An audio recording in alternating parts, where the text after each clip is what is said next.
Olá, boa noite a todos. É um prazer recebê-los aqui nessa live, esse evento de extensão, certificado pela Universidade Federal do Paraná, e uma parceria extensa, de longa data, e com várias instituições. A Abraço, Associação Brasileira de Saúde Mental, é uma delas que está organizando esse evento junto com a gente. Tem tido várias ações comunitárias que a gente vem acompanhando, procurando defender o cuidado de liberdade, a especialização do cuidado em saúde mental. A gente tem as ações aqui pelo PET Saúde, PET Controle Social também, o PET da Universidade Federal do Paraná, a Associação Arnaldo Gilberti, a Rede Libersol, o Programa de Pós-Graduação em Políticas Públicas da UFPR, também todo um apoio de sempre, e o Departamento de Terapia Ocupacional aqui, sediando, dando suporte para esse evento, todas essas instituições que vêm se relacionando há tempos nessa nossa meta de promover a saúde mental, conseguir a gente conquistar uma saúde mental de qualidade que precisamos, que merecemos, para que a gente possa falar de um SUS, cuidado e liberdade com uma potência grande. A nossa proposta nesse encontro, e que vai se delongar em outros momentos, é que a gente possa discutir o que é a rede de atenção psicossocial, quais as ações que ela desenvolve, quais os pontos de atenção que ela desenvolve, que ela propôs, de uma maneira democrática, pautada em experiências tanto internacionais como nacionais, que vem tomando destaque e vem sendo composto enquanto política pública, uma forma, basicamente, da gente viver, da gente cuidar de pessoas em liberdade, estabelecer o cuidado comunitário. Então, todas essas formas a gente vem amadurecendo socialmente por longo de décadas, para que a gente possa, num momento de sofrimento, de cada um de nós, de sofrimento mental, a gente ter uma comunidade que se apoie, que se cuide em comunidade, no próprio território. Então, a ideia desse momento e dos outros que vão vir, eu vou estar falando um pouquinho em um outro momento oportuno, sobre o restante das ações, mas a ideia é que a gente fale de cada um dos pontos de atenção, de espaços de cuidado que a saúde mental vem elaborando, para que a gente também se organize, enquanto uma das metas dessa live, que a gente se organize para cobrar, para construir essa saúde mental que queremos e precisamos, cobrando no dia a dia democrático, dentro das instituições que todos estamos, mas cobrando que o poder público se organize, empenhe recursos para que a gente possa viver, possa cuidar de pessoas que, num momento de sofrimento, precisam. Então, a ideia dessa live é essa. Nesse momento, eu chamo, então, aqui para compor a cena, para dar um oizinho rápido, inicial para todos os presentes, o terapeuta ocupacional Sanderson, tem experiência na coordenação de serviços residenciais terapêuticos, um dos pontos de atenção dessa rede que vamos conversar aqui hoje. Sanderson, seja muito bem-vindo. Boa noite, obrigado, Luiz. É um prazer, né? É um prazer estar compondo com vocês hoje essa live e essa conversa, esse bate-papo e esse estudo, né, que a gente vai fazer sobre a saúde mental e os seus equipamentos da RAPS, né? E eu já aproveito também, chamo a Rosana Carla Hamed Albuquerque, psicóloga do Instituto Federal de Educação, Ciência e Tecnologia de Pernambuco, com mestrado em saúde coletiva e doutorado em medicina preventiva. Seja muito bem-vindo, é um prazer ter vocês aqui conosco nesse momento.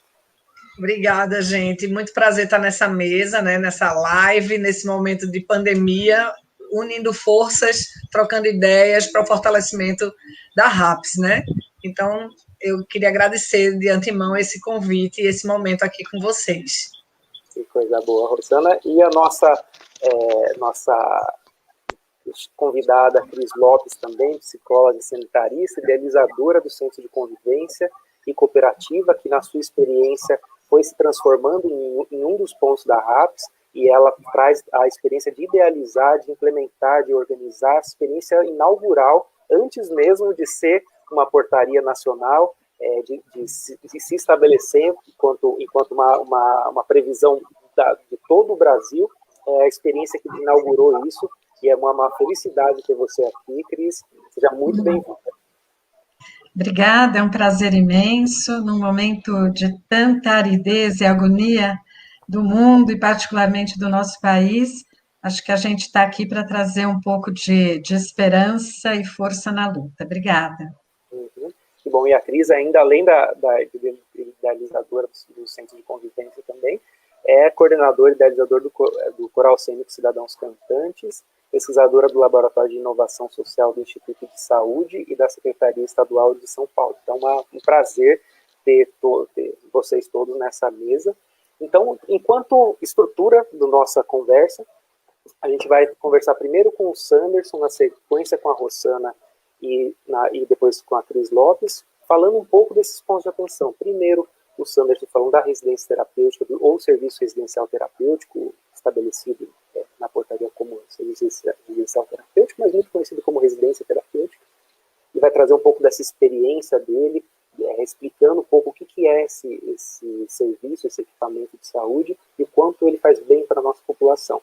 Na sequência, a Rossana vai falar de unidades de acolhimento, um espaço extremamente criativo, importante, necessário para a nossa população, para a gente falar de cuidado em saúde mental, e a Rossana com a experiência do Centro de Convivência e Cooperativa. Sem mais delongas, eu chamo o Sanderson Sadowski Lorenzetti, que é terapeuta ocupacional, com experiência na coordenação do serviço residencial terapêutico, pós-graduado em educação especial, e docência de ensino superior, apoio, saúde e sanitarista. Fique à vontade para fazer a sua fala, Sanderson.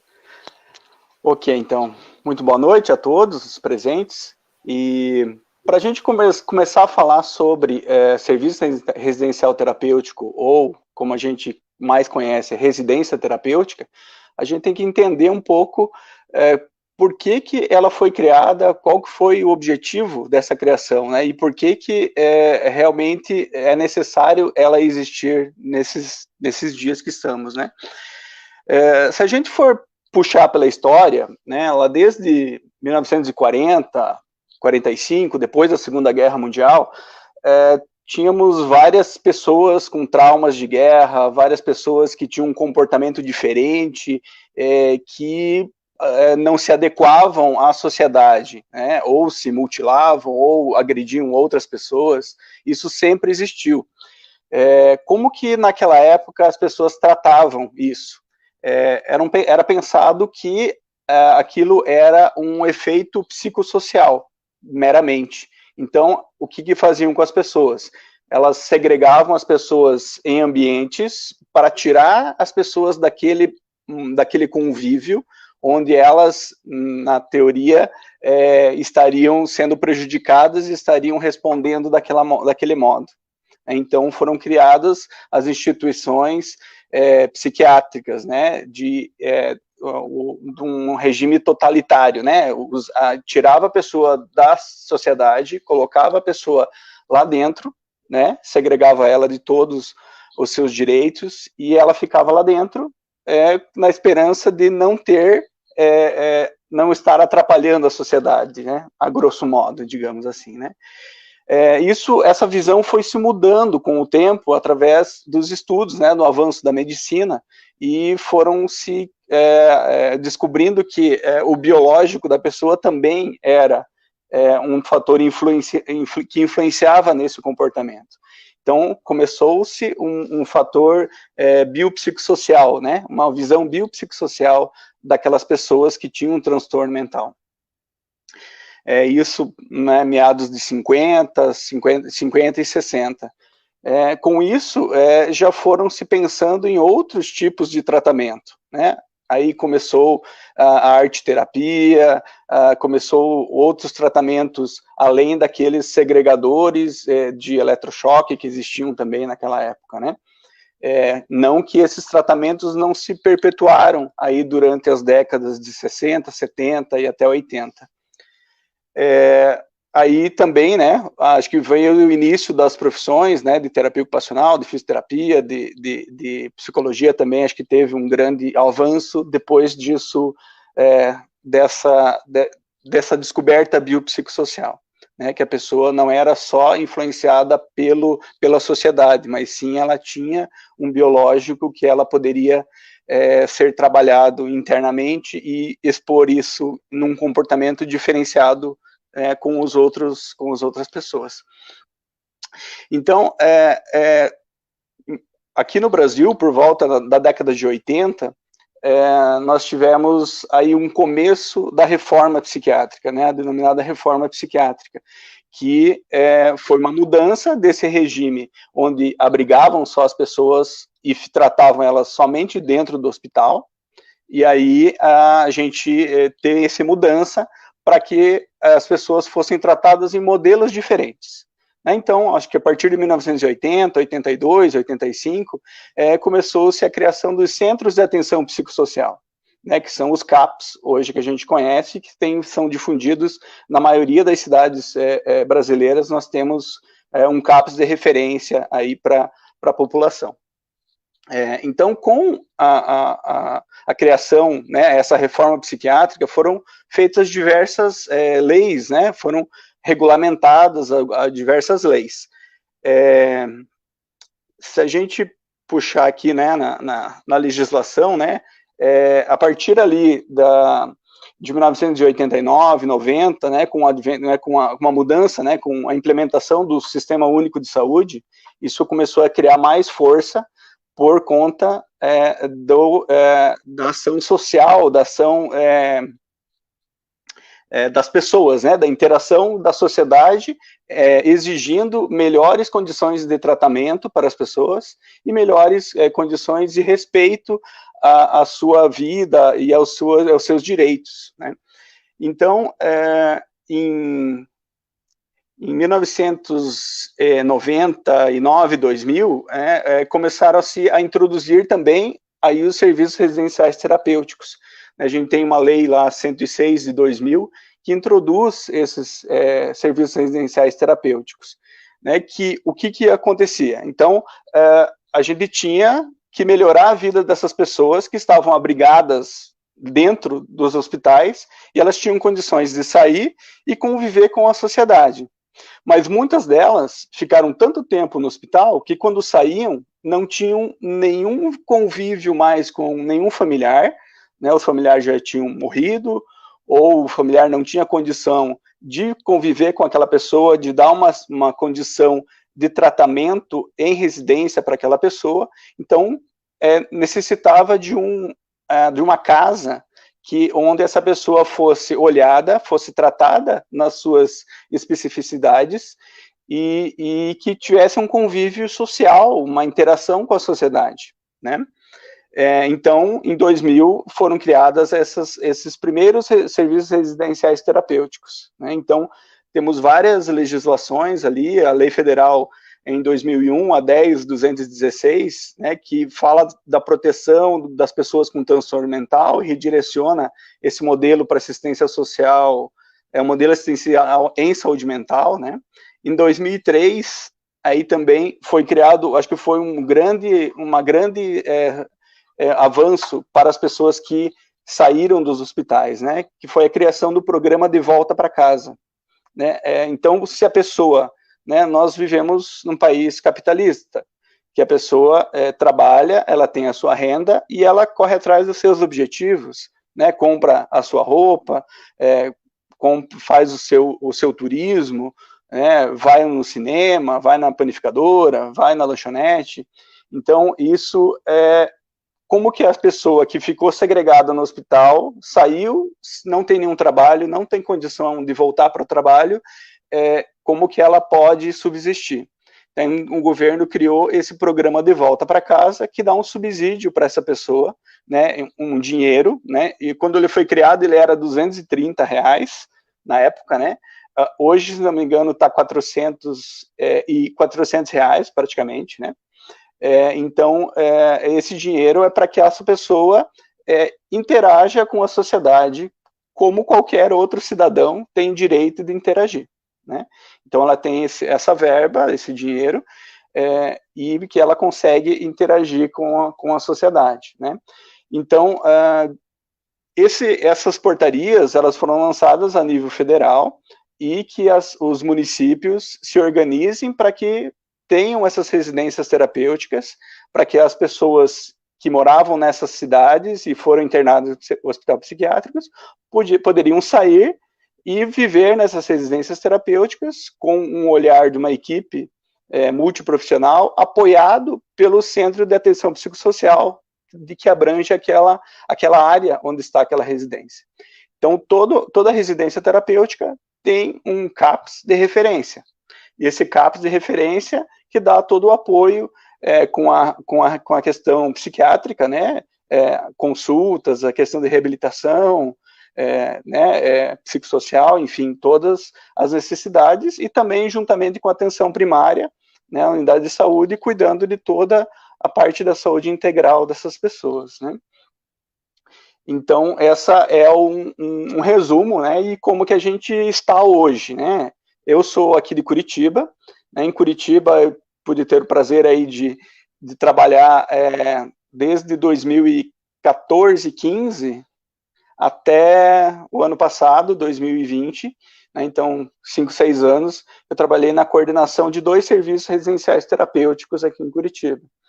Então, são serviços que foram criados deixa eu pegar a data certinha aqui, era o Hospital Psiquiátrico Nossa Senhora da Luz, que existia aqui em Curitiba, né, e eles foram desinstitucionalizados em 2002 e 2003, né? Então, eles saíram nessa época para morar nas residências terapêuticas. Então, quando eu conheci essas pessoas, né, que moram hoje na residência terapêutica, eles já estavam praticamente 10 anos fora do hospital, e muitos deles moraram 32, 25 anos, né, o que morou menos no hospital foi 8 anos, né? Então, como que a gente faz essa reabilitação psicossocial, né? Como que a gente constrói uma nova vida para essas pessoas que estavam acostumadas a serem segregadas e ter horário para tudo, não tinham escolha de que roupa iria vestir, porque era dado a roupa para eles, não tinha escolha de que alimentação que eu quero comer, o que eu gosto de comer, né, porque por muitos anos eles ficaram recebendo as coisas, né, eles ficaram só recebendo as coisas, e como que a gente, nesse tempo, né, que eu trabalhei com eles já tinham, claro, né, 10 anos de vida fora do hospital, né. Então, mas uma coisa muito importante que eu tenho, né, na minha trajetória, assim, com eles, né, é a questão, assim, o que eles iam fazer, eles sempre faziam em bloco, né. A gente vai ir no cinema, então tem que ter um carro, que alguém vai arranjar um carro de uma instituição que caiba todo mundo dentro, e a gente vai todo mundo junto no cinema, e depois a gente volta todo mundo junto. Né? É uma situação que, com eles, eu fui trabalhando nesse tempo, e aí a gente pôde ter a parceria também com a Universidade Federal do Paraná, com o serviço de AT, né, do acompanhamento terapêutico, né, eram acadêmicos de terapia ocupacional que puderam fazer esse trabalho individualizado. Né? Então, como é que a gente fez isso? Vamos conversar com a pessoa, vamos planejar, vamos ver quais são as vontades daquela pessoa e, através dessas vontades, e se ela não tem vontades, vamos apresentar para elas, né? Então, a gente saiu da residência individualmente com cada um, fazendo um espiral ao redor da residência, né? Conhecer a comunidade ao seu redor. Né? Então, uma mulher, né, ela gosta do salão de beleza, então, vamos conhecer o salão de beleza, né? Então, mapeamos os salões de beleza, ela vai lá, ela escolhe que cor que ela vai pintar a unha, ela escolhe se ela vai pintar o cabelo, se ela vai cortar o cabelo, se ela vai fazer uma depilação, né? Coisas do interesse daquela pessoa, individual, né? Eu acho que isso é uma grande sacada, é uma grande evolução para a vida individual daquela pessoa, né? Um olhar mais individual e de crescimento individual, né? Um senhor já idoso, né? Claro, todos eram idosos, né? Que saíram né? Ficaram muito tempo, enfim, já saíram com 60, né? O mais jovenzinho era 63 anos, né? Então, perderam todo esse ritmo de vida, né? Mas esse senhor, ele gostava muito primeiro ele foi aventurando as lanchonetes. Então, vamos conhecer as lanchonetes, né? Porque eu gosto de comer uma lanchonete, né? Um sanduíche, uma comida diferente, tomar um refrigerante, né? Eu mesmo escolher o que eu quero. Depois foi ofertado para ele, vamos conhecer os cinemas. Ele conheceu todos os cinemas de Curitiba, dos shoppings de Curitiba, né? Frequentou os shoppings de Curitiba, né? Foi num, foi no outro, enfim. E tudo isso através de um olhar individual e de uma sensibilidade daquele momento da pessoa, né? Depois, né, que ele conheceu tudo, ele já não queria mais. Aí ele descobriu a tecnologia, né? Compramos uma TV que tenha uma entrada com pendrive. Então, passava para alguém, baixa um filme assim para mim, baixa um filme do Mazzaropi, por exemplo, né? Que tinha uma lembrança da infância. Então, baixa o filme do Mazzaropi, ele, né, espeta na televisão, assiste o filme do Mazzaropi, né? Ou vai no mercado, compra uma pipoca e assiste em casa, né? Acho que isso é muito gratificante ver a felicidade nas pequenas coisas que as pessoas, né, realizam, né? Então, eu acho que o serviço residencial terapêutico é isso, né? É uma casa que traz laços familiares, novos laços familiares para essas pessoas que estavam asiladas no hospital, né? E não tinham nenhuma vivência fora do hospital. Eu acho que é isso, né? Não tenho... Né, a gente pode ficar falando aqui 5 horas sobre as situações, né? Que isso aí são muitas. Mas acho que esses 2 casos, assim, é bem impactante, né? E assim, a alegria das pessoas, né? Tem mais um caso também. Era um caso, um senhor que ele ficava, quando a gente chegou, né? Quando eu conheci ele, em 2014, ele era acamado, usava fralda, né? Mal levantava tinha que usar cadeira de rodas, e aí a gente foi trabalhando para que tanta medicação? O que acontece com essa pessoa, né, que ela tem tanta medicação? Então, através, né, conversa com o psiquiatra, conversa com o clínico geral da unidade, faz, né, todo um estudo diagnóstico daquela pessoa, e aí se descobre, não, vamos tirar algumas medicações para ver se essa pessoa consegue interagir melhor, né? E aí foram 2 meses, 3 meses, 4 meses, a pessoa já começa a andar com o andador, já tira o andador, já começa a andar com a bengala, já começa a sair, tirar a fralda durante o dia, usar a fralda só durante a noite, e aí a gente consegue sair com ele, atualizar os documentos, atualizar a questão do benefício dele, consegue ir no banco, consegue pegar o dinheiro, e aí liberei o dinheiro dele, e ele falou, eu perguntei para ele, e agora? Qual o seu desejo, o que a gente vai fazer, o que você precisa fazer? Daí ele falou, não, primeira coisa, vamos na lanchonete comer um sanduíche, né? Vamos na lanchonete comer um sanduíche, não tem problema. Aí depois você sabe que eu nunca comprei nenhuma roupa para mim? Eu nunca escolhi uma roupa para mim, ele me contou, né? Porque ele ele entrou no hospital psiquiátrico depois que ele serviu o exército, né? Então, ele era uma pessoa do interior, bem humilde, que tinha vários irmãos, enfim, e usava sempre as roupas, né? Não tinha comércio naquela época, né? Em 1900 e, sei lá, 60 e alguma coisa, 50 e alguma coisa, né? Não tinha como tem hoje, né? E aí ele falou, olha, eu não lembro de escolher roupa para mim. Então vamos, né? E vamos junto com ele, escolhe a roupa, né? E a felicidade da pessoa, né? Nessas pequenas coisas, né? De escolher a roupa, de conseguir sobreviver novamente, né? Hoje em dia, como a gente está aqui na pandemia, né? A gente está meio que recluso, né? Como eles ficavam, né? No hospital ou nas residências terapêuticas, né? Então ele pôde ter essa vivência, né? Infelizmente faleceu rápido, né? Mas assim, pôde usufruir, pôde sair, comprar sua roupa, assistir um cinema também com outro amigo dele, né? Acho que é muito importante, né? Essas pequenas coisas do cotidiano, né? Acho que o terapeuta ocupacional tem muito esse olhar do cotidiano, né? E de inserção da pessoa no cotidiano. Mas tem que respeitar muito a cada pessoa, né? Tem que respeitar a questão de vida da pessoa, o momento de vida e o interesse da pessoa naquele momento. Né? Bom, acho que já falei bastante, né? Senão daqui a pouco...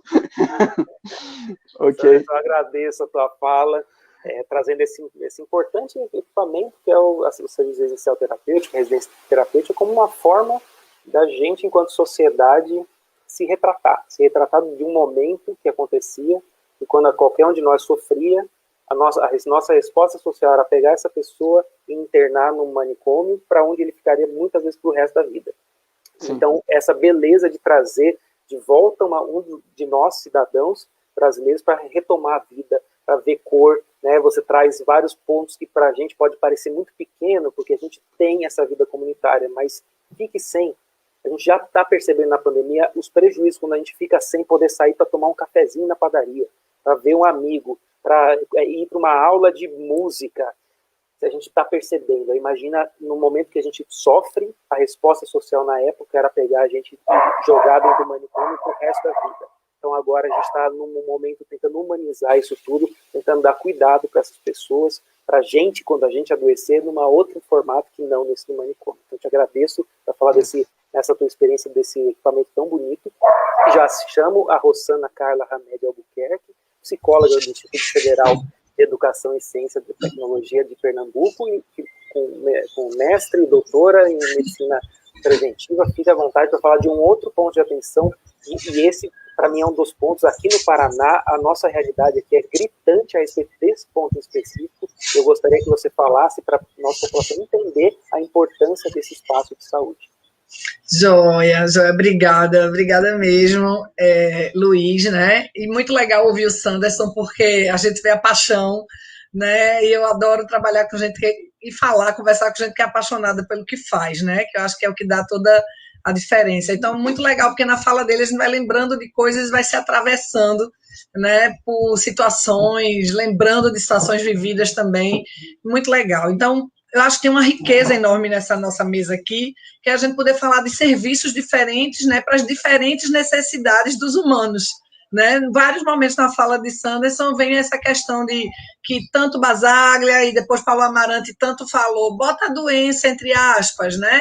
Tira a doença mental, bota entre aspas quem emerge. Emerge o sujeito com as suas necessidades e sua vontade de comer sanduíche. Ainda bem que eu já tinha jantado, porque Sanderson contando aí vai me dando vontade de comer mais sanduíche, né? E eu não posso estar pensando em hambúrguer e sanduíche. Mas somos assim. Os humanos têm desejos, têm vontades, e nós somos engatilhados, temos gatilhos de diversas ordens para cuidar das nossas necessidades, dos nossos desejos. Na minha área, que eu trabalho com a saúde mental há algum tempo, mas na área de álcool e drogas especificamente, eu estou nessa discussão, né, dos serviços, um pouco feito o Cris, que pensou o SECO e tal. Eu não pensei as unidades de acolhimento, mas eu fui instrumento, vivo para a implantação na época, Casas do Meio do Caminho de Recife, que inspiraram a Zoar. Não foi só as Casas do Meio do Caminho de Recife. São Paulo pensou na unidade de acolhimento a partir de uma outra experiência mais voltada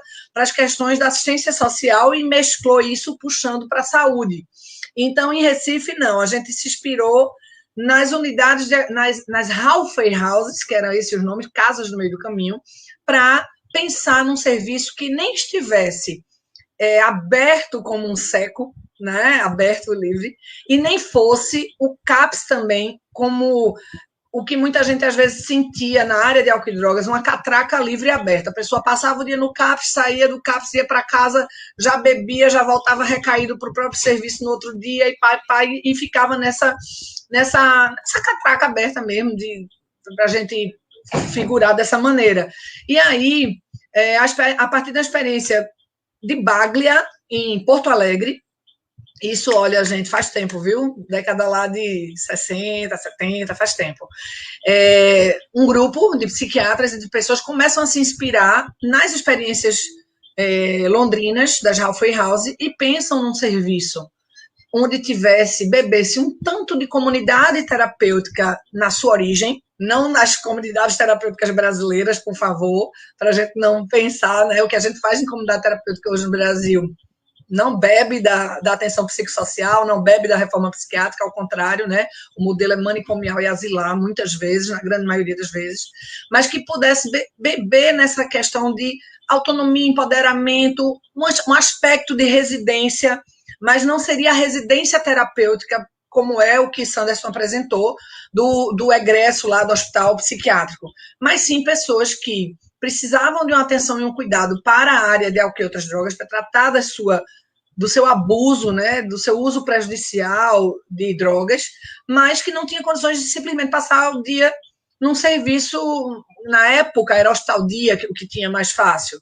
Então se pensou, se inspirou nisso. Existem outras experiências também em outros países, inclusive nos Estados Unidos, com outros nomes, mas digamos que seja uma mescla disso aí, onde você teria uma casa para as pessoas passarem um tempo. Em Recife, era bem rígido no começo assim, do programa, de 30 a 45 dias, não passa disso, né? E ele poder repensar a relação que ele tinha com a droga ali. Então, ele não ficaria nessa catraca aberta, ele ficaria albergado, inclusive se chamava muito de albergue terapêutico também, as UA antes eram chamadas também de albergues terapêuticos, né? Ficariam nesse espaço protegido da droga, no sentido de que haveria a ausência do uso da substância em tempo total, full time, né, 24 horas sendo monitorado nesse sentido, com dentro tarefas, projeto terapêutico singular, voltado para, desde tarefas de reflexão, de biografia, de arte, de movimento e tal, um projeto terapêutico, como os CAPS têm a sua grade terapêutica, eu odeio esse nome, mas eu acho que todo mundo entende, né, um programa onde você tem as atividades que vão ser feitas lá dentro daquele, né, daquele espaço. Então, você teria isso na casa, mas você teria também o diferencial de também ser acompanhado por acompanhantes terapêuticos, só que aqui em Recife, esses acompanhantes terapêuticos eram redutores de danos, né? Então, esses acompanhantes terapêuticos, eles têm uma formação de acompanhante terapêutico no sentido de acompanhar essa pessoa terapeuticamente, mas com um olhar voltado para a questão de minimizar os danos causados pelas drogas, né? E aí você teria essa casa apenas um técnico de nível superior. Isso, gente, muda depois com o tempo e quando vira política pública, né? E eu acho, assim, só uma parte, né? Às vezes pegam as nossas experiências exitosas e na hora que isso se institucionaliza, a coisa sai pelo ladrão, como diz a história, modificam tudo, mexem com tudo. Então, assim, estou falando de como era e algumas coisas modificaram, né? E também vai ter diferenças a partir da capacidade técnica, financeira, de implementação, de implantação de cada município, né? Mas existe já uma normativa para o que virou a unidade de acolhimento, né?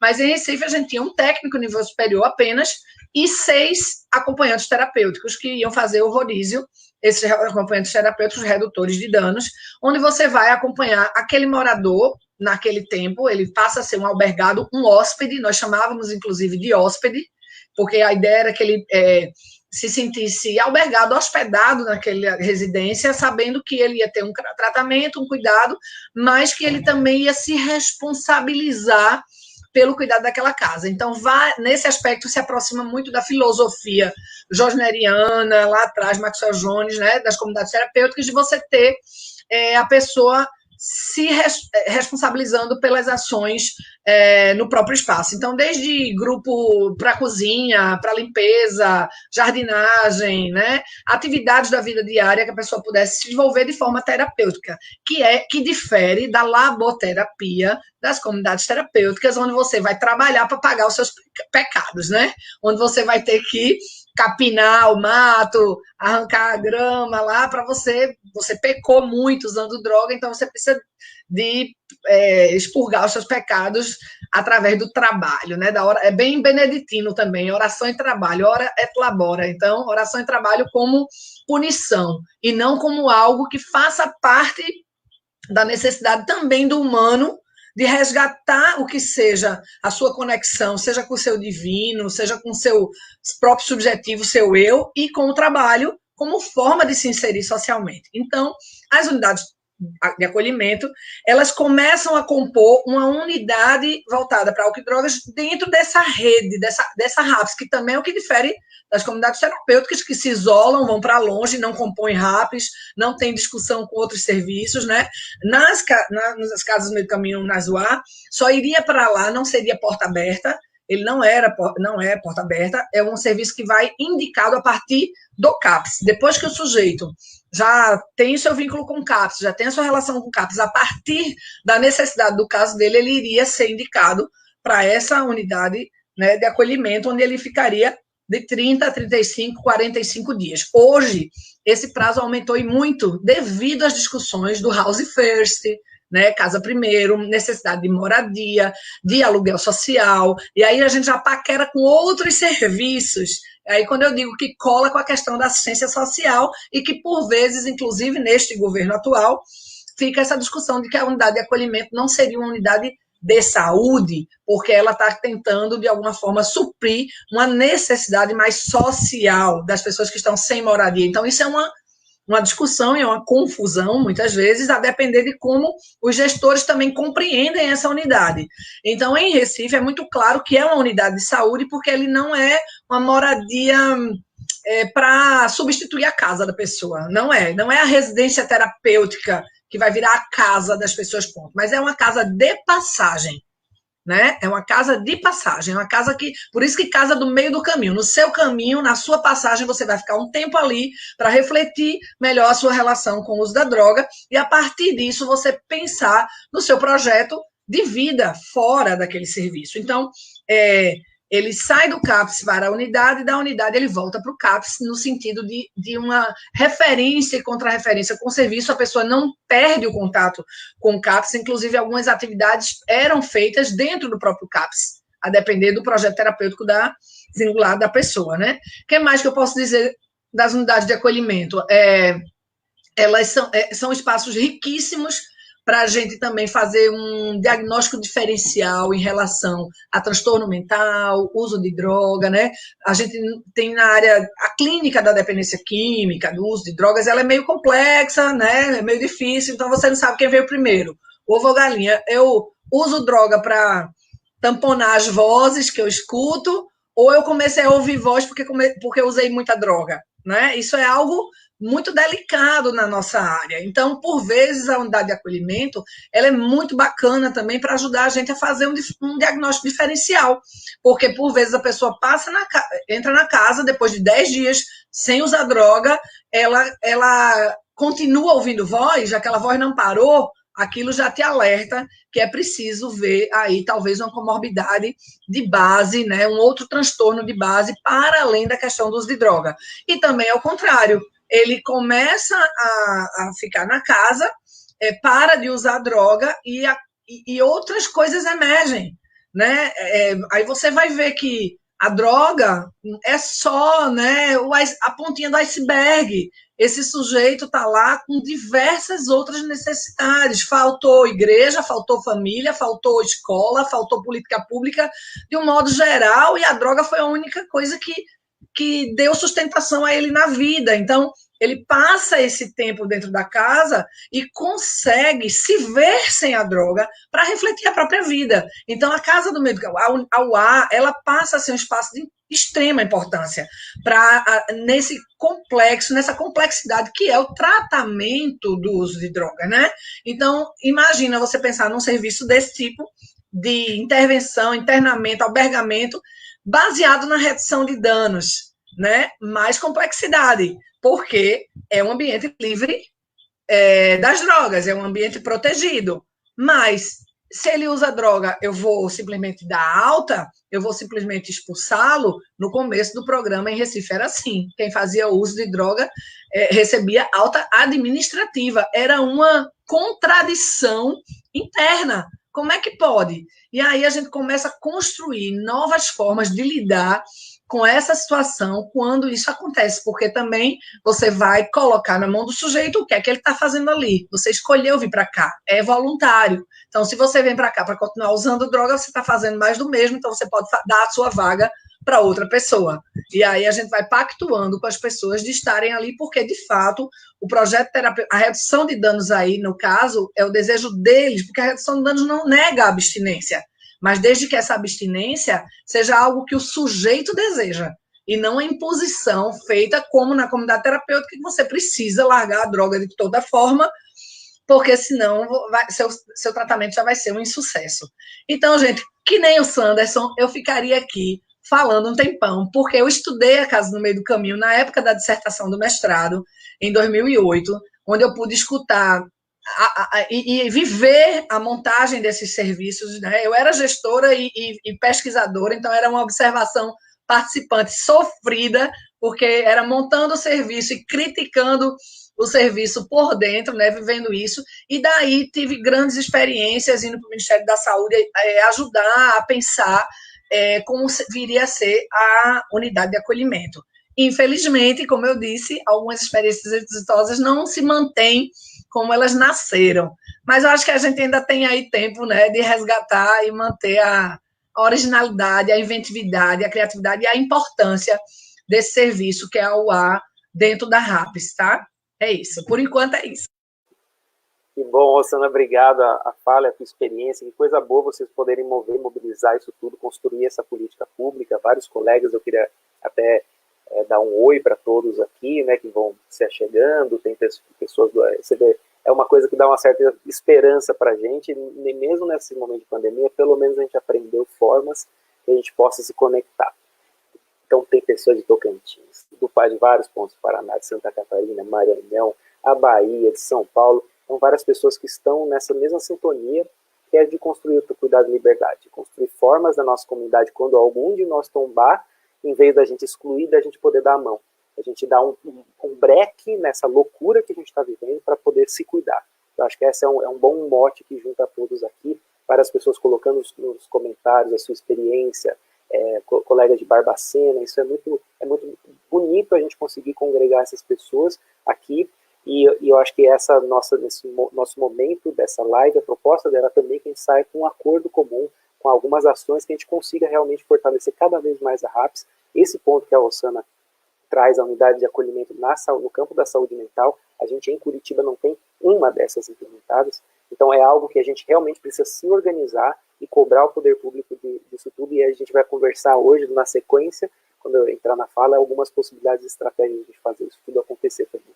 Então, sem mais, passo a fala agora para Cris Lopes, psicóloga sanitarista, também com uma grande histórico no Centro de Convivência e Cooperativa de São Paulo, para ela falar um pouquinho desse dispositivo, esse equipamento da saúde mental, esse ponto de atenção, e como ele faz bem para a nossa saúde mental. Fique à vontade, Cris. Obrigado a presença e a parceria de sempre. Obrigada, Luiz, e ouvir o Sanderson e Rosana, acho que nos instiga a pensar justamente no desejo, né? O desejo que habita as pessoas, independente das suas histórias, das suas mazelas, né? O quanto que somos ou não escutados nos nossos desejos mais legítimos, e o quanto que poder falar de desejos implica em construção de projetos de vida. E essas duas forças, eu diria que são revolucionárias, né? Revolucionárias de um estar no mundo. Então, a minha fala vai trazer um pouco essa ideia de que, numa rede de cuidados, você precisa pensar em formas que atuem na perspectiva da promoção de saúde. Porque se a gente for na história do nascimento dos hospícios, e por incrível que pareça, a origem da palavra hospício é de hospedagem, é de hóspede. É essa grande contradição. E quem foram os grandes hóspedes dos primeiros hospícios brasileiros? Os pobres, né? Os que não tinham trabalho, as mulheres que se prostituíam, os imigrantes, e por aí vai, ciganos, foram os primeiros hóspedes dos hospícios, né? Não era a loucura que habitava os hospícios originalmente. E hoje ainda, se formos pensar, a grande população que é asilada, que é internada, é a população que faz uso de substâncias, principalmente o álcool. Uma droga aí ao alcance de todos, né? Então, qual é essa mensagem, né? O que a gente retira disso? Em 1989, Luiz Erundina dirigiu a cidade mais importante, eu acredito, do nosso país, que foi São Paulo, né? E uma mulher com uma visão muito além do seu tempo, nos convidou, e éramos muito jovens, né, a pensar e a sonhar uma forma de poder asfixiar os hospícios, esses lugares de falsa hospedagem, e construir formas outras de poder receber as pessoas e transitar desejos diferentes, expressões de subjetividade, numa rede. E foi isso que fizemos em São Paulo, uma rede muito interessante, antimanicomial.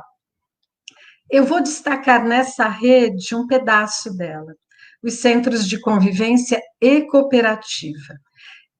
Nós não costumamos, e acho que é um risco, por mais intimista que pode ser, de falar o centro de convivência.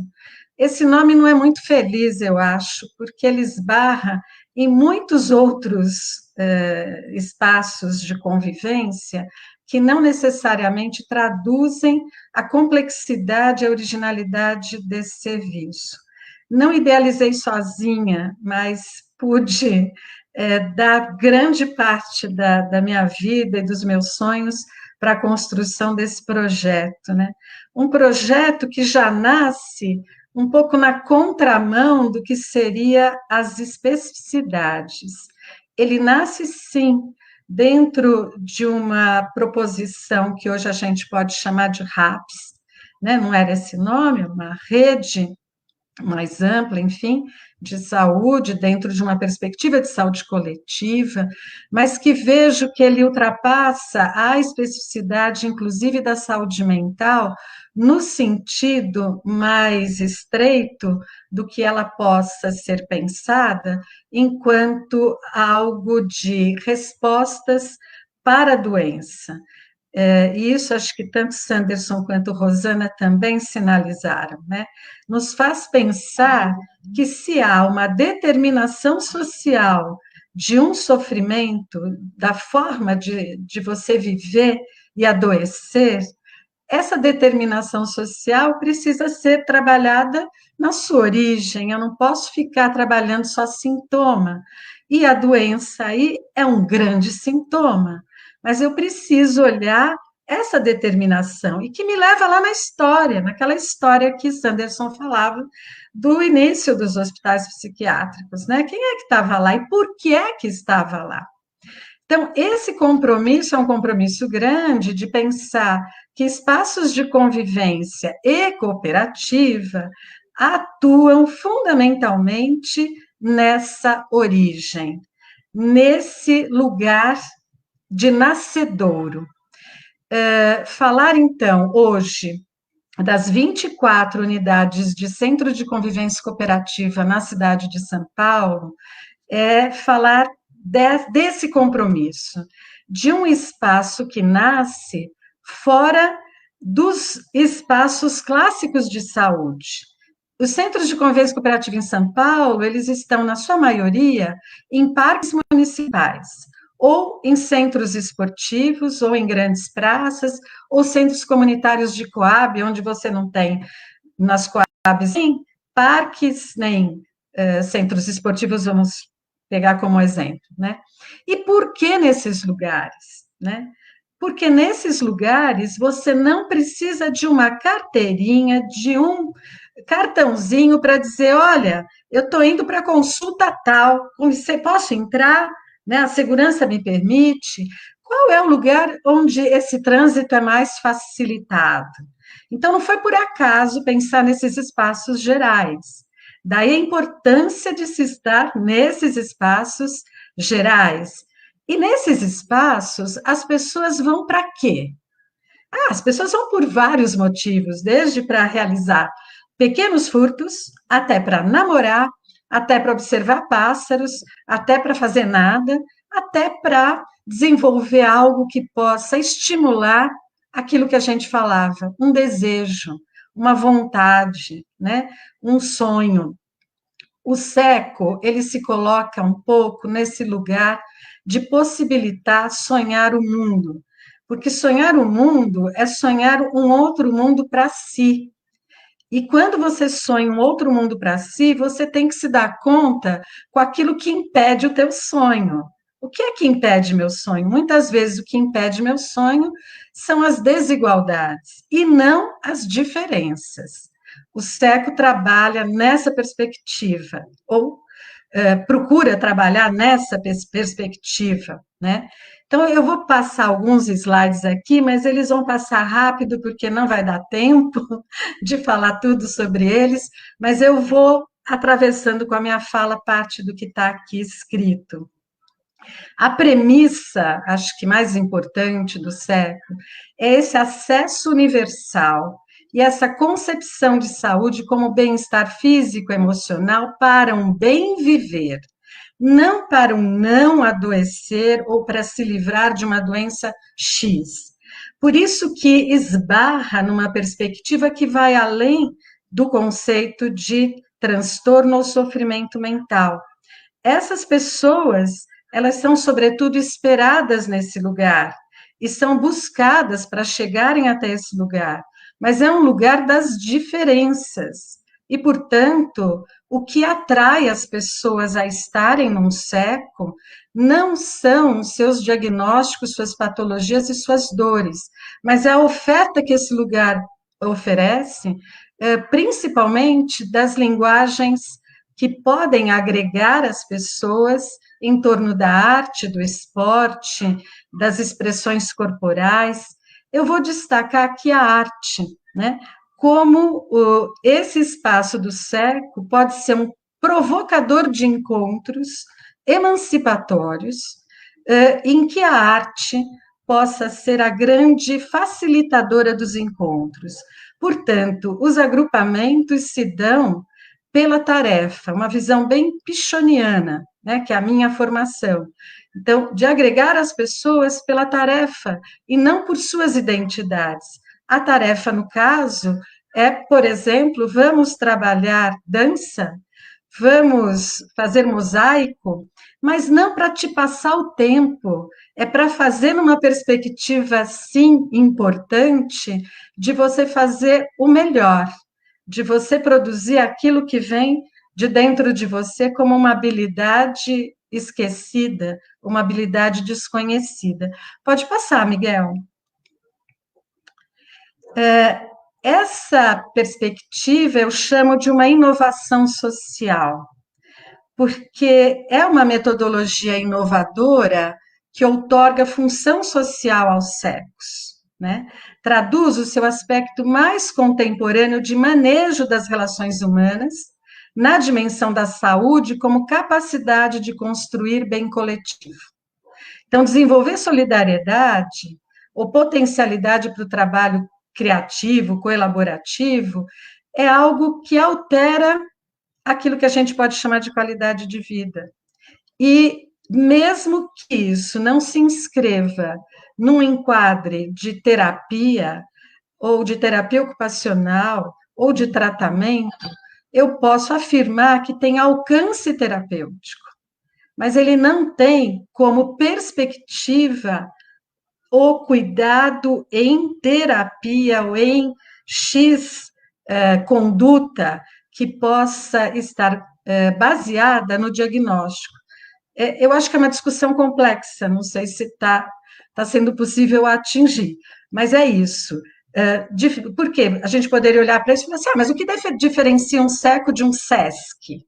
Para quem conhece SESC em São Paulo, é um espaço absurdo de lindo no campo da cultura e da arte. Mas os SESCs de São Paulo chegaram a nos pedir um apoio, uma consultoria para pensar como é que eu lido com o diferente dentro das oficinas.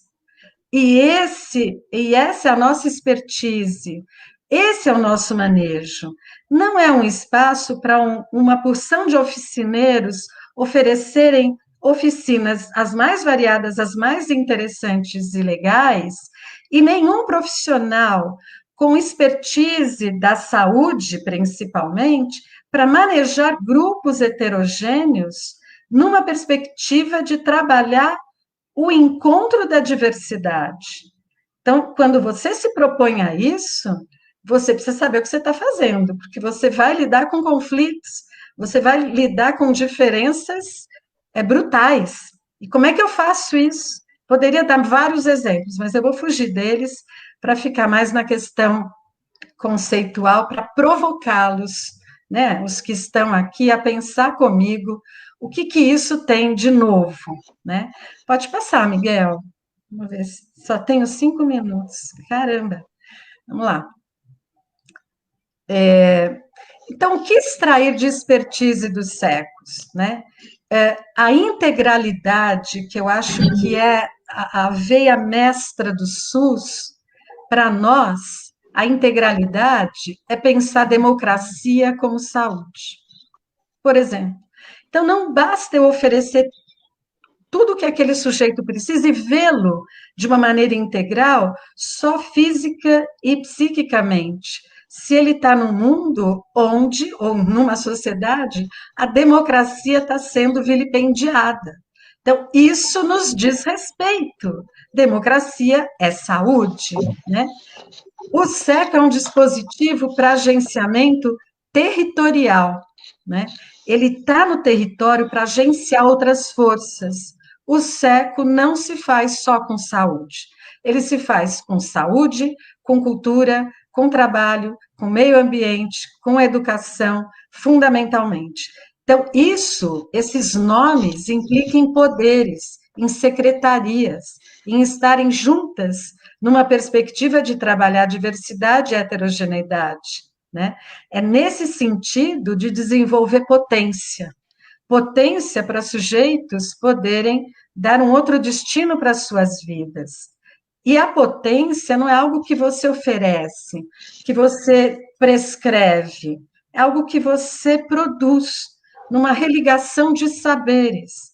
O saber do sujeito que está ali com os profissionais que participam daquele projeto. Profissionais que se dispõem a um vínculo longitudinal de processo. Não começa hoje e acaba amanhã.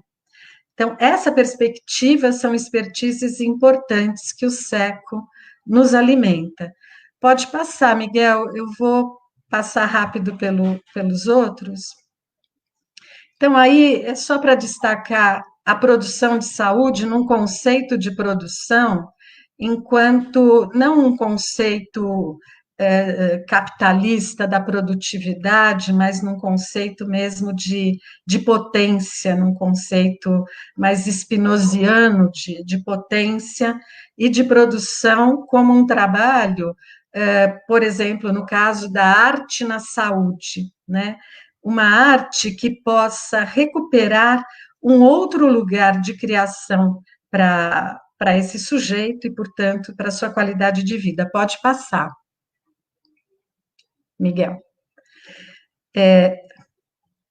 Eu acho que aí também passa, e aí vou destacar a questão do trabalho. Então, se a perspectiva é do Centro de Convivência Cooperativa, partir da ideia de que temos um elemento de convívio bastante importante e que quebra lógicas do que é normal, do que é saudável, do que é produtivo e, portanto, mistura capacidades e possibilidades daquilo que é o máximo que eu posso dar, isso nos leva a um outro patamar de vida na relação com as pessoas.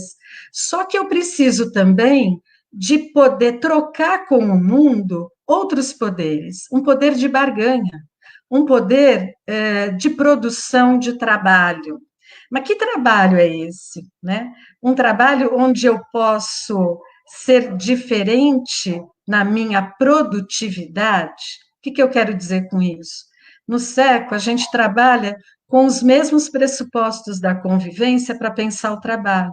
Um trabalho solidário, de economia solidária, associativo, e que não seja associativo só para aqueles que tiveram fora do trabalho, que não alcançaram o trabalho porque tem uma marca, tem uma dor, tem um diagnóstico. É a mistura associativa de todo ser humano, porque senão fica incoerente. Na hora de conviver, podemos estar todos juntos, mas na hora de produzir, só os que estão fora, ou são os coitadinhos, ou os que não acessaram, é meio incoerente, percebe? Então, como promover isso? Como promover uma produção de si e do mundo que pode invocar uma outra produção de trabalho? Nesse sentido, não é fazer todo mundo cinzeirinho, é poder dialogar com o território. O que esse território está precisando? É de pão? Vamos investir em produção de pão? Por exemplo, é de máscara? Vamos investir em produção de máscara? Um exemplo. Estou dizendo que tem que ser assim. Mas essa perspectiva, se eu produzo 2 pães em um dia e o meu companheiro de economia solidária produz 15, mas todos nós demos o melhor de nós na perspectiva de produzir esses pães, essa divisão do que vai entrar precisa ser igualitária. É essa perspectiva que o SECO propõe. E aí a gente adentra tanto o campo do trabalho quanto o campo criativo da arte numa mesma vertente, numa mesma lógica, e sempre pautados numa equipe que tenha expertise para facilitar isso. A última prancha, Miguel, por gentileza. Eu aqui quero terminar com a fala do Ayrton Krenak. Ayrton Krenak tem sido o meu guru dos últimos tempos, porque é um cara com uma sabedoria sem fim e que nos faz pensar que viver hoje, esse processo pandêmico, nos obriga a olhar para esse momento não como o fim do mundo, assim como a gente não vai olhar para os hospícios e dizer perdemos essa parada porque temos um governo fascista que não aponta numa direção emancipatória de liberdade de desejos e de democracia. Ayrton Krenak nos fala que é preciso inventar mundos para nós existirmos. Mundos não como um lugar de consumir, mas mundos como um lugar de adiar o fim do mundo. Mundos onde a potência pode ser tão grande que a gente consiga enfrentar com criatividade e força, inclusive o fascismo. Eu conto hoje com o apoio de Luiz Erundina no Congresso, que está abraçando essa causa para fazer desse projeto um projeto nacional, um projeto intersetorial e nacional, onde a RAPS vai se beneficiar, mas não só ela, como tantas outras redes de saúde ou de vida para além dos sofrimentos mentais. É isso, obrigada.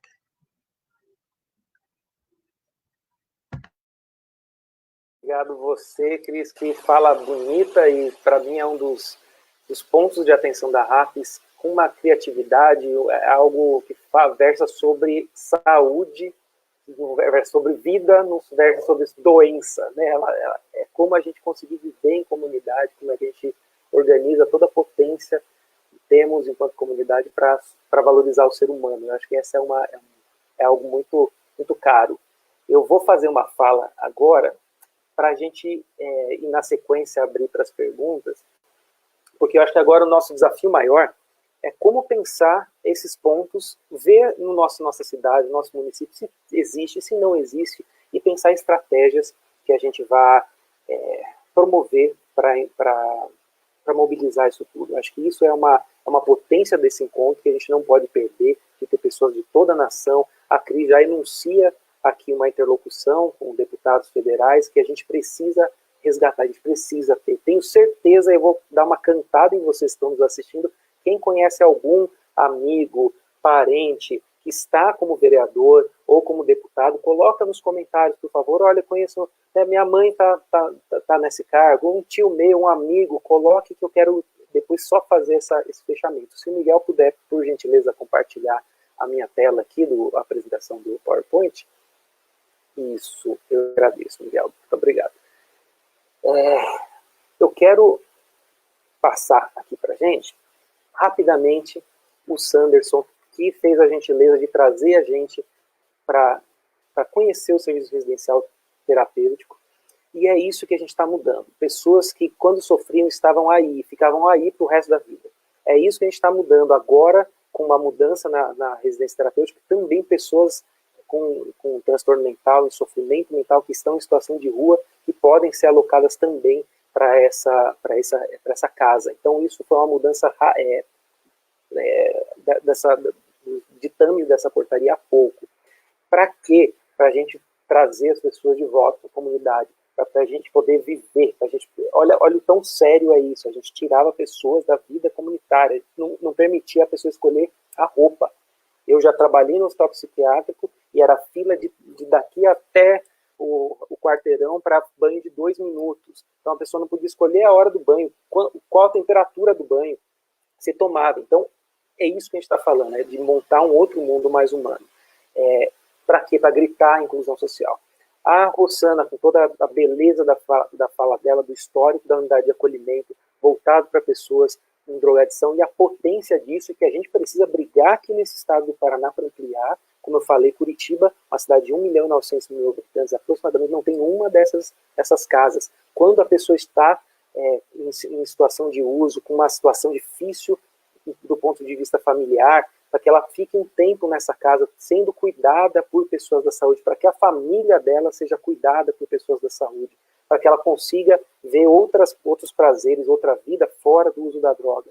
Então, a beleza que não é isso, e eu quero conclamar todas as pessoas que tenho certeza que todo mundo aqui tem um familiar, um amigo que está em uso, que está em uma situação difícil. Então, imaginem, num momento mais crítico desse uso, se os profissionais de saúde pudessem, se a pessoa pudesse morar nesse espaço por um momento, para ela poder ser cuidada, cuidar da família. Vocês imaginam a potência que não ia dar para o cuidado, para a tranquilidade da família, da pessoa, para a gente construir uma outra vida. Essa é a importância da unidade de acolhimento. Eu peço perdão porque aqui em cima está serviço residencial terapêutico, era para estar a unidade de acolhimento.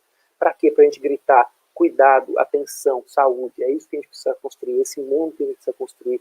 E a Bela fala, da Cris também, que pega uma cidade dessa, isso aí é uma foto de uma cidade, não sei como é que vocês estão vendo aí à distância, mas é uma cidade cinza, poluída, para que a gente faça isso com ela.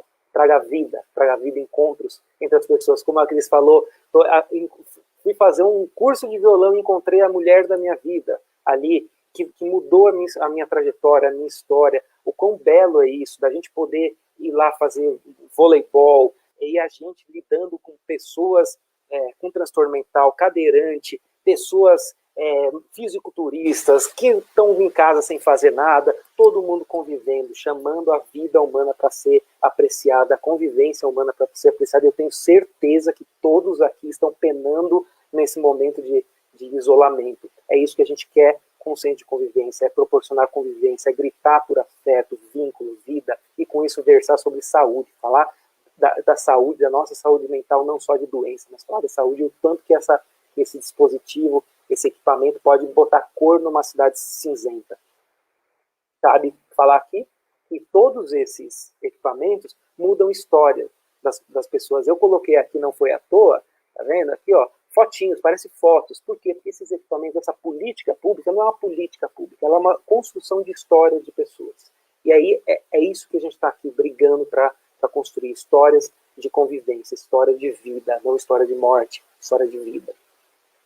Mas para construir essa história, e eu vou tentar ser o mais rápido possível, já pedindo perdão e já anunciando que a gente vai ter outros momentos para discutir com muita calma esses pontos que eu vou abordar. Para isso, a nossa comunidade, toda ela, todos nós que estamos aqui, todas as pessoas que vão assistir, todos que não vão assistir, elas precisam se unir para que o dinheiro público ele revirta nessa produção de histórias, que ele construa centros de convivência e cooperativa, que ele construa serviço residencial terapêutico, que ele pague o salário de profissionais que estão na unidade de acolhimento, para que a gente possa construir e mudar a história na saúde mental. Só que para isso é isso que eu quero já provocar todos os presentes para a gente pensar no controle social. O que é o controle social? É a nossa participação de cada um de nós no controle do dinheiro público. Esse dinheirinho aqui que eu apresentei aqui, ó, esse aqui, é a gente fazendo com que o nosso recurso seja aportado para construir o mundo que a gente quer, que a gente acredita que nos faça sentir bem, acima de tudo. Para isso, a gente precisa de participação popular de todos nós, um compromisso coletivo democrático a ser assumido por todos os presentes aqui. Para quê? Para participar de vários espaços, o controle social prevê conferências e conselhos. Eu não vou conseguir tempo para falar desses conselhos neste momento. A gente vai falar das conferências de saúde e preencher esse quadrozinho para ver o que são esses espaços e a potência. São esses espaços, pessoas, gente da gente, que estão se organizando para cobrar com que o dinheiro público, aquele saco grande de dinheiro, seja aplicado para a gente construir uma comunidade que se ama, que se cuida, que se dê suporte.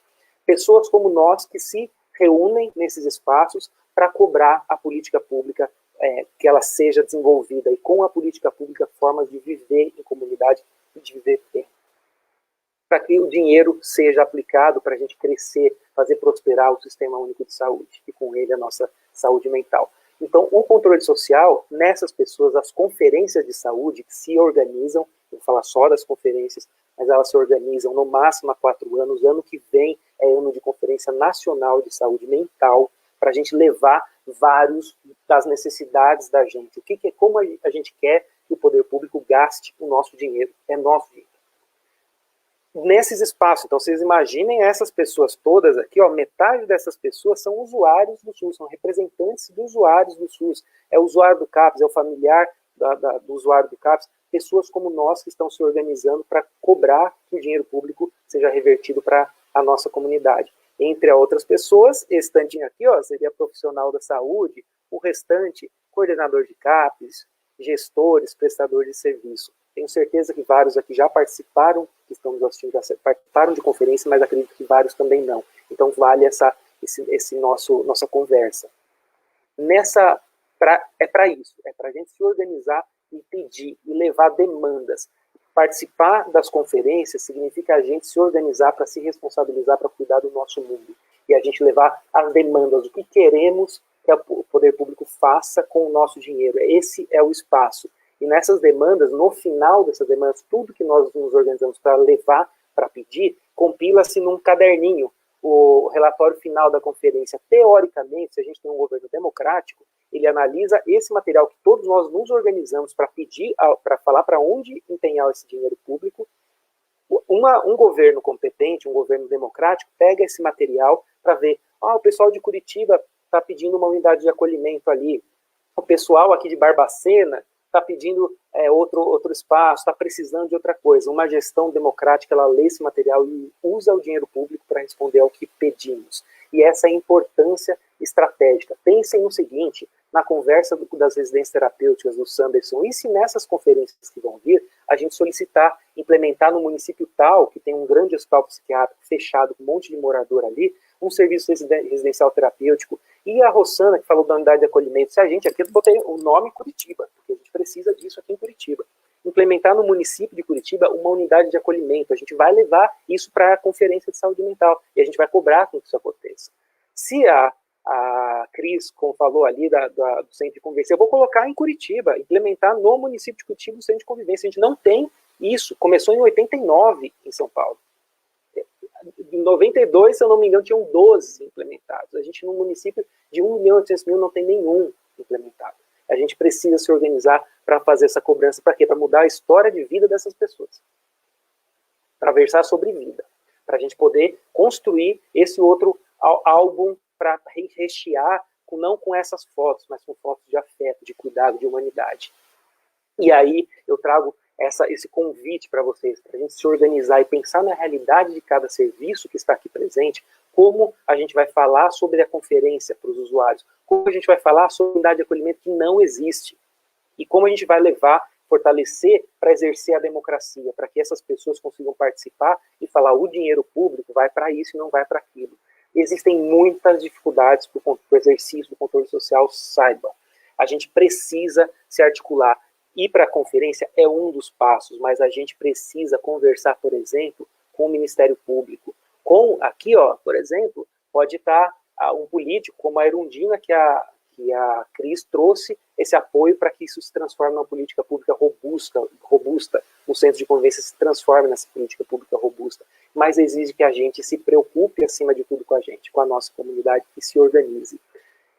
Nesse pouco tempo que temos, eu não consigo falar muito mais, só que a gente fez 2 materiais que vão estar no link dos comentários aqui, nos links, até o Miguel Fernandes, o nosso aluno aqui, que está fazendo um trabalho brilhante na organização de toda essa conferência. Só agradeço, só gratidão para você, Miguel. Mas esses 2 materiais, 2 e-books gratuitos, assumindo o compromisso da Universidade Federal do Paraná e toda essa equipe de trabalho de instituições, para a gente saber o que é uma conferência e como se organizar e organizar os usuários para participar desse espaço. O que é o controle social e as dificuldades para fazer isso acontecer. E nesse material do controle social e participação popular, esse que tem as meninas na capa, ele dispõe sobre o Ministério Público, o que é, como fazer acontecer, qual é o contato para você ligar.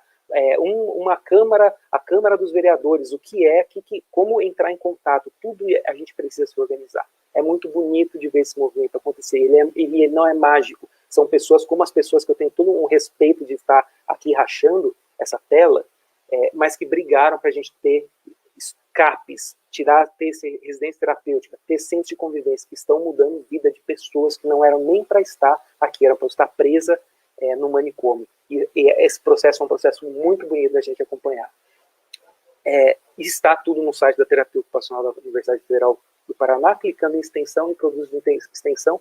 O Miguel já colocou aqui também alguns links para esses materiais. O controle social e a nossa comunidade, quem constrói é a gente. A gente não pode deixar mais que esse espaço ausente de pessoas do bem. A gente precisa estar guiando o recurso público para a gente fortalecer a nossa comunidade. Eu sempre gosto de terminar com uma frase dessa. Nunca duvide que um pequeno grupo de pessoas conscientes e engajadas possa mudar o mundo. De fato, foi somente assim que o mundo mudou. Nunca se ausentem da responsabilidade. Não pensem que dentro do meu CAPS eu não consigo fazer muita coisa. Conseguimos sim. E só mudou por isso. Se a gente andar 30 anos, 40 anos atrás, as pessoas que estão em sofrimento, que a gente conhece, não estariam entre nós. Elas estariam presas no manicômio em situação desumana para o resto da vida. Então, essa é a conclamação que eu faço, o convite a todos para a gente realmente participar desses espaços de controle social, para que a gente possa guiar o poder público para construir humanidade, construir a nossa comunidade como queremos. E já fecho aqui fazendo uma outra ação, divulgando uma outra ação, que é um jogo Interraps gratuito, que está sendo elaborado pelo PET da UFPR também, que a proposta dele desse jogo, é um board game, né, é ajudar usuários a usar a RAPS, e para que a gente também conheça esses pontos, saiba o que é um centro de convivência, quando encaminhar. Então é uma outra estratégia que a Universidade Federal do Paraná vem desenvolvendo, a professora Rafaela aqui vem desenvolvendo para a gente poder falar, se apropriar da RAPS toda. Então a gente já fica até, o Miguel vai trazer o link também no banner, aqui e na descrição do vídeo. Quem quiser participar, estudante de enfermagem, terapia ocupacional, medicina, farmácia e educação física da UFPR, esse jogo está em fase de construção, então quem quiser participar, esse link no vídeo dá suporte, e a ideia é a gente amadurecer esse jogo junto para despertar cada vez mais a compreensão da RAPS do que vai vir, de formas da gente construir a RAPS. Coisas vindouras, e aí eu já passo a fala para os colegas para a gente poder discutir algumas perguntas. Vindouras que a gente vai fazer, dia 13 de abril, a gente vai fazer uma aula aberta, num formato de evento científico também, para falar com mais calma sobre o controle social, sobre os conselhos, sobre as conferências e estratégias para a gente fortalecer a população para enfrentar qualquer retroação que possa se debater na saúde mental, nas políticas, na beleza que a saúde mental vem construindo. A gente vai falar lives, vai fazer lives para lidar com todos os pontos de atenção da RAPS, então é um compromisso que a Universidade Federal do Paraná está assumindo para que a gente promova esse conhecimento junto com a população. A gente vai fazer postagens e vídeos frequentes sobre controle social e vimos fazendo a RAPS nas nossas redes sociais e vamos fazer ações e parcerias, montar parcerias diversas para a gente conseguir conquistar e fomentar a saúde mental. Eu agradeço o ouvido atento de todos nesse momento e eu já passo aqui com o máximo de rapidez possível, agradecendo a todos pelas perguntas e já passando aqui, por exemplo, a Elaine Herrero, que é da pós-graduação, que ela coloca que apesar do Centro de Convivência e Cultura ou Cooperativa aparecer enquanto política pública nas discussões das conferências nacionais de saúde mental desde 92, por que será que não foram regulamentados ou assegurados na legislação? Haveria algum interesse ou desinteresse político ou financeiro rolando no meio disso? Obrigada. E aí eu já deixo, talvez, o foco maior seria na Cris, né, para responder essa pergunta. Você vai fazer uma por uma? Você quer fazer um grupo de questões pelo tempo? O que você acha melhor? Pode ser. Vamos em duas, então. O Maurício Iwai, ele coloca: boa noite, ouvir essas falas é muito inspirador, agradeço a presença de vocês. Tem algumas questões. Sanderson, você poderia falar um pouco como andam, na sua visão, os processos de desinstitucionalização no estado do Paraná, passando pela questão da gestão indireta por convênios com entidades filantrópicas? E também, se puder falar um pouco sobre os processos de desinstitucionalização das pessoas com sofrimento em conflito com a lei egressa dos hospitais de custódia, seria bom. Muito obrigado. Fiquem à vontade, acho que eu vou retomando aqui algumas perguntas. Ok, então eu vou responder, Elaine. Boa noite, Elaine, que legal que você está aí. De fato, acho que é um fator extremamente delicado esse, mas que a hipótese da Elaine não pode ser menosprezada, né? Um serviço barato como Centro de Convivência e Cooperativa, por que não se justifica ser uma política alastrada, né? Com todas as diferenças territoriais, ele tem uma estrutura que pode ser replicada, né? Uma estrutura da heterogeneidade, do trabalho frente à diversidade, combate à desigualdade, com equipe multi, com uma parceria com a cultura para ter as oficinas, um exemplo, né? Então, isso é possível em todo o território nacional, suponho, independente das diferenças territoriais, mas, de alguma maneira, isso incide sobre uma ação que é aquilo que eu dizia, ultrapassa o campo clássico da saúde e, mais do que isso, instiga, né, um povo a pensar, a se pensar como pertencente, como um ser de direito ao sonho, de direito a ter direitos.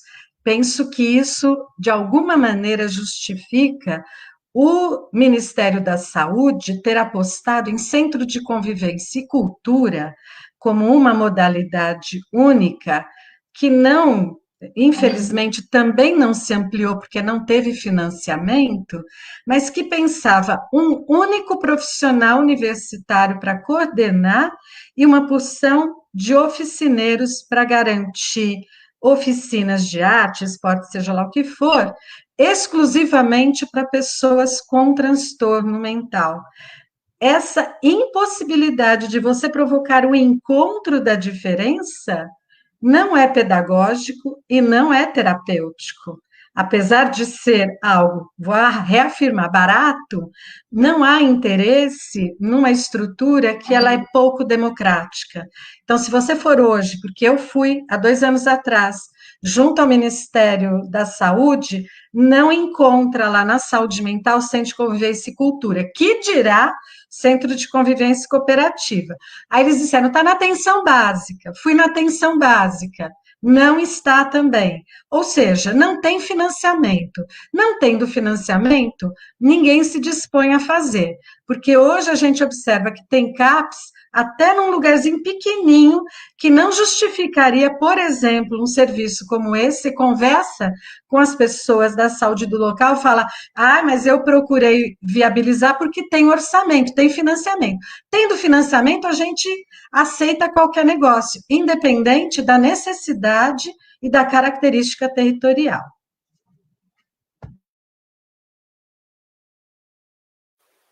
Obrigada. Fala, Sanderson, fica à vontade.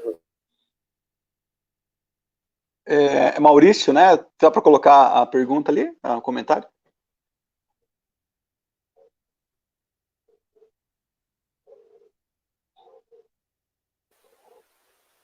Eu vou ler aqui, acho que o Miguel está procurando. Ah lá, já consegui. Tá ali. Boa noite, ouvir essas falas é muito inspirador. Agradeço pela presença de vocês. Tem algumas questões. Sanderson, você poderia falar um pouco sobre como anda, na sua visão, os processos de desinste aqui no Paraná, passando pela questão da gestão indireta, por convênios com entidades filantrópicas, e também, se puder, falar um pouco sobre os processos de desinste das pessoas em conflito com a lei egressa dos hospitais de custódia. Ok. Bom, eu tenho, do Paraná inteiro, eu não tenho uma vivência, não tenho contatos assim, né? O que eu tenho de conhecimento é de Curitiba e região metropolitana, né? Hoje, praticamente, os hospitais psiquiátricos que existiam, eles já foram fechados. Acho que em 2013 foi a última turma que estava segregada no Hospital Nossa Senhora da Luz, que era aqui em Curitiba. E aí o Hospital Nossa Senhora da Luz fechou, e aí eles saíram para a última residência terapêutica, que eram as pessoas que tinham mais deficiências, que tinham comorbidades e transtornos mentais, né? Então, essas pessoas saíram, os últimos que saíram desse hospital foi em 2013. Hoje a gente tem algumas pessoas que estão abrigadas ainda, estavam abrigadas, né, no Hospital Bom Retiro, que eu pude fazer esse trabalho, né, de reinserção nas residências terapêuticas, né, de inserção nas residências terapêuticas, né. Então, nas residências terapêuticas que eu estava, a gente fez, nesse período, inserção de 4 pessoas que estavam asiladas no Hospital Bom Retiro, aqui em Curitiba. Tem algumas ainda, né, que aí ainda já estão fazendo esse processo, né. Com a questão do hospital de custódia, ele tem um convênio com o Estado, então o Estado também tem umas outras entidades que não seriam exatamente o serviço residencial terapêutico, mas seriam casas de apoio em saúde mental, né? É um pouco diferente, não entra na legislação do serviço residencial terapêutico, funciona um pouco diferente, mas aí é monitorado pelo Estado, né? É uma abrangência do Estado. Então, a gente também já fez eu fui até o hospital médico aqui em Piraquara, né? E a gente foi para uma residência terapêutica aqui de Curitiba também. Assim, esse processo é um processo lento, porque depende, né, principalmente do hospital de custódia, né? Depende da periculosidade da pessoa, depende da onde a pessoa veio, né? Se ela veio de um município que já tem uma residência terapêutica também, então essa pessoa pode sair de um hospital de custódia, que aqui, por exemplo, né, o hospital de custódia ali de Piraquara, aqui no Paraná, ele pode ir e ele mora, sei lá, em Apucarana, e lá pode ser que tenha residência terapêutica, então ele vai sair daqui e ele vai voltar para a residência, para o local onde ele nasceu, onde teve familiares, enfim, para tentar fazer essa convivência né, melhor, que tenha algum vínculo residual, né? Então, isso também a gente já acompanhei que pode ser feito, né? Eu acho que é essa a resposta, né? Não tem muito mais o que falar. Eu acho uma boa também, Sandra, colocar aqui que as equipes EAP, né, que são reservadas a trabalhar com pessoas em sofrimento com a situação com a lei, também não existe nenhuma equipe no estado do Paraná. Então é algo que a gente já acionou o Ministério Público, já conversou com alguns deputados estaduais para mobilizar no estado. A gente já fez uma reunião com a Defensoria Pública do estado do Paraná, eles estão extremamente sensíveis a essa situação. O governo federal atualmente não está habilitando, dando dinheiro a novas equipes dessa. A gente foi cobrar isso, a gente mandou pela Associação Arnaldo Gilberti para o Ministério da Saúde essa situação. Eles estão estudando atualmente essas equipes e a nossa cobrança é que essas equipes tenham financiamento, sejam implementadas. Quer dizer o quê quando financiamento, para todos entenderem? Que o Ministério da Saúde dê um dinheirinho para o Estado ou para o município que botar essa equipe para acontecer. Atualmente é pelo Estado, mas dê um recurso. Mesmo que o Estado coloque um pouco a mais de dinheiro, mas isso move para que se implemente. A mesma coisa que a Cris falou do centro de convivência. Então a gente o Ministério da Saúde, ele não dá um recurso, uma ajuda de custo para esse filho, o pai, né, não dá uma ajuda de custo para o filho comprar essa calça, né? Dá R$10, eu junto mais 10, a gente compra a calça. Faz o centro de convivência acontecer. Então isso é a situação do Paraná em alguns pontos, da unidade de acolhimento é outros dos pontos muito difíceis da gente conquistar aqui, e graças a Deus a gente tem um Ministério Público do Estado que a gente vem acionando e com uma competência muito grande para tentar ir resolvendo isso. Quanto ao controle social, por favor, os colegas aqui entrem em contato com o vereador do seu município, fala sobre essa live, fala sobre a unidade de acolhimento, fala sobre o residência terapêutica, converse com o deputado estadual. A gente vai deixar na descrição desse vídeo o contato de todos os deputados federais do Brasil, os deputados estaduais, mas é só colocar no Google, deputado estadual e o seu estado. Vai aparecer o telefone, liga lá e fala, a gente escutei uma live aqui falando sobre esse tema, a gente queria solicitar isso aqui, apresenta para ele, porque muitas vezes o colega que está lá, ele não sabe disso. E cabe a gente mover essa força humana, desde pedir isso nas conferências, a também mover essa força para que esses espaços sejam implementados e garantam a segurança da nossa comunidade.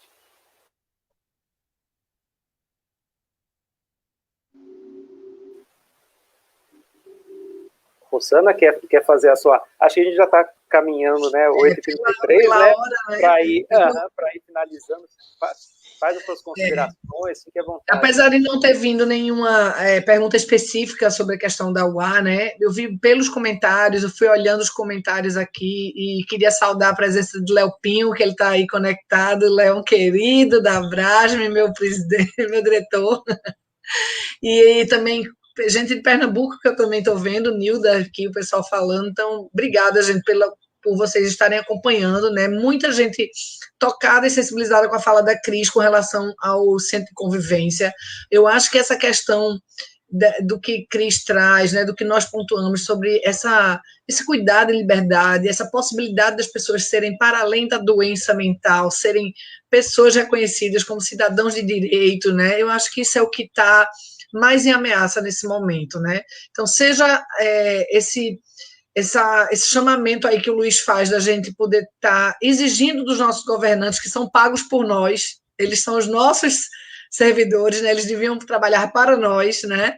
Então, esse chamamento é importantíssimo no momento que a gente tem aí a previsão de conferências acontecerem e que, se a gente não tomar conta, se a gente não ocupar esse espaço, nós vamos ter os nossos inimigos ocupando, seja o pessoal da Associação Psiquiátrica, né, da BP e de outros, não necessariamente inimigo no sentido ruim dessa coisa da palavra, mas no sentido do desmonte que vem sendo feito da nossa rede, né, e do que é a proposta de desgoverno que estamos vivendo. Então, a gente precisa se organizar e participar desses espaços, como o Luiz vem falando aí, seja para qualquer um desses serviços. Não adianta só estar lá na conferência, algumas pessoas colocaram aqui no chat, né? Desde 92, desde 2000 e tanto, já está previsto, cadê o dinheiro e tal? E por que não acontece? Porque há uma descontinuidade muito grande das ações. Então, a gente precisa estar cobrando dos nossos gestores para que, de fato, esses serviços, essa política seja implantada e implementada. Então, queria agradecer, muito bom ouvir vocês, né? Muito bom estar trocando aqui essa noite e dizer que estamos juntos nessa luta, em cada um no seu espaço, né? Cada um com um pouco mais da sua expertise, seu olhar, com o que vem fazendo, mas é assim que se constrói rede. Então, estou bem feliz de estar aqui com vocês. Obrigada. Obrigado você a presença. Sanderson, quer fazer as considerações finais? Fique à vontade. Eu vou puxar um pouco ali da fala da Rosana, quando ela fala de servidor público, né? Eu sou servidor público municipal, né? E quando o pessoal, né, quando eu entrei na residência, e aí eles falavam assim, o que a gente vai fazer? Eu falei, olha, eu sou o servidor, eu que estou servindo vocês, né? Então, se a gente também tiver essa consciência, né, de que os políticos, né, vereador, deputado, senador, governador, eles também são servidores do legislativo, né, mas eles são servidores da população também. A população tem que, né, como a fala do Luiz foi muito boa, né, do Luiz Felipe, a questão do controle social, né, através do controle social a gente pode implementar algumas melhorias para os serviços. E também isso já foi, né? O SUS vem com essa base mesmo, né? Do controle social. Né? O SUS já foi considerado aí mundialmente como um dos melhores sistemas de saúde, né? E a rede de atenção psicossocial ela faz parte do Sistema Único de Saúde. Então nós temos que continuar, né, mandando as propostas nas conferências, indo nas conferências, né? Eu já participei em todas as esferas, né? Como usuário, como gestor, como profissional de saúde. Eu acho que é muito importante a gente ter esses espaços e assumir esse espaço, né? Para que a gente possa ter melhorias cada vez mais aí no atendimento para a nossa população, né? Em qual área seja, né? Acho que foi muito bom aí as falas, foi muito bom esse encontro, hein? Obrigado pelo convite. Obrigado, Sanderson. Cris, quer fazer as considerações finais? Eu quero. Estou aqui pensando que acho que o grande provocador essa noite, né, acho que um pouco me pautando em algo que a Rosana falou, da gente ser capaz de ouvir vozes. Eu acho que é essa a nossa metáfora, né? Ouvir muitas vozes ao mesmo tempo, que nos deixa atordoados, para que saiamos desse lugar ou adaptado, né, ou acomodado, ou desesperançoso. Então, esperançar, eu acho que é ouvir vozes, mesmo que elas pareçam delirantes, porque o delírio, para mim, não é um problema. Como uma psicanalista, delírio para mim é uma saída, é uma alternativa. Então, que possamos todos ouvir muitas vozes, sejam elas de onde vierem, e que possam, numa direção, fazer a diferença nesse mundo que está bem difícil. Obrigada. Eu agradeço demais a presença de todas, essa parceria. Eu acho que uma coisa que vem dando bastante ânimo, energia, trazendo luz, é a gente realmente conseguir essas parcerias, ir se juntando, montar uma rede de pessoas, de gente que preza pela humanidade e que vai se defendendo. Essa rede é onde nós conhecer, como a Cris trouxe aqui, a Erundina, que está como deputada federal. Outra coisa, a gente conhecer, onde nós conhecer o Léo Pinho, que traz aqui todo um esforço para que essas políticas públicas não sejam revogadas. A gente conhecer a Rosana Ramel, o Sanderson e qualquer um dos presentes aqui, o Maurício, a Cristine Kultner, a Flávia Casagrande, a Rosana, a Cida, a Michele, a Josiane, a Janaína, o Léo, a Nilda Ferraz, Jesuel Lopes, todo mundo. A ideia é que a gente consiga cada vez mais se unir, montar um bolsão de gente que diz não para várias coisas. Falando, a gente não vai ter retrocesso. A gente vai se apoiar. O que eu posso fazer dentro do CAPES? O que eu posso fazer enquanto servidor dentro da Universidade Federal do Paraná? O que a Rosana pode fazer enquanto Abrasme? O que a Cris pode fazer enquanto gestão? O que cada um de nós, desse bolsão, desse tecido bonito, bem bordado, pode fazer para ajudar a nossa comunidade? Um colega do Ministério Público, um colega deputado, vereador, um senador, e o que cada um de nós conhece de rede, que a gente pode acionar para proteger a nossa comunidade e para construir a saúde mental. Esse é o desafio, E é um desafio que não é doído, é um desafio extremamente gostoso de construir esse tecidão bonito, com afeto, com carinho, com disponibilidade das pessoas, de todos aqui, estar até às 8h40 nos assistindo, servidores que podiam estar em casa aqui só curtindo a família, estão reservando tempo. Eu só fico grato pela presença de todos. Contem com a gente do Projeto PET Saúde da Universidade Federal do Paraná, da Rede de Saúde Mental e Economia Solidária de Curitiba, região metropolitana Libersol. Contem com a gente da Associação Arnaldo Gilberti. A ideia é que a gente se fortaleça para dizer não a retrocessos, para dizer sim ao afeto, ao cuidado humano. Esse é o mundo que precisamos sonhar e fazer. Esse é o nosso desafio. Muito obrigado pela presença de todos, que a gente consiga cada vez mais prosperar e prosperar o SUS.